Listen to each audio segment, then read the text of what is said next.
నమస్కారం. మీరు PF withdraw చేసుకోవాలని చూస్తున్నారా? అయితే ఈ వీడియో మీకోసమే. పీఎఫ్ ఖాతాదారులకు ఈపీఎఫ్ఓ ఒక గొప్ప శుభవార్తను అందించింది. ఇప్పటివరకు కేవలం అడ్వాన్స్ క్లెయిమ్స్‌కు మాత్రమే ఉన్న ఆటో మోడ్ సదుపాయాన్ని ఇకపై ఫైనల్ సెటిల్మెంట్‌కు కూడా విస్తరించబోతున్నారు. దీని గురించి పూర్తి వివరాలు ఈ వీడియోలో తెలుసుకుందాం. పీఎఫ్ ఫైనల్ సెటిల్మెంట్ కోసం దరఖాస్తు చేసుకునే వారికి ఇకపై ప్రక్రియ చాలా సులభం కానుంది. ఒకవేళ మీ ఫైనల్ సెటిల్మెంట్ మొత్తం 5,00,000 రూపాయల లోపు ఉంటే, ఆ డబ్బును ఆటో మోడ్ విధానంలో చెల్లించేలా ఈపీఎఫ్ఓ చర్యలు తీసుకుంటోంది.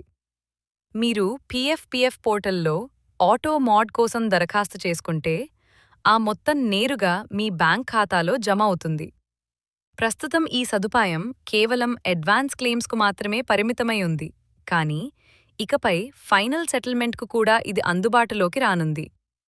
ఈ విధానం వల్ల మీ పీఎఫ్ సెటిల్మెంట్ ప్రక్రియ కేవలం 3 నుంచి 4 రోజుల్లోనే పూర్తవుతుంది. చూశారుగా, ఇకపై పీఎఫ్ సెటిల్మెంట్ కోసం ఎక్కువ రోజులు వేచి చూడాల్సిన అవసరం లేదు. ఈ సమాచారం మీకు ఉపయోగకరంగా అనిపిస్తే ఖచ్చితంగా లైక్ చేయండి మరియు మీ స్నేహితులతో షేర్ చేయండి. ఇలాంటి మరిన్ని లేటెస్ట్ అప్డేట్స్ కోసం మా ఛానల్కు సబ్స్క్రైబ్ అవ్వండి. మళ్ళీ వచ్చే వీడియోలో కలుద్దాం. Thank you for watching.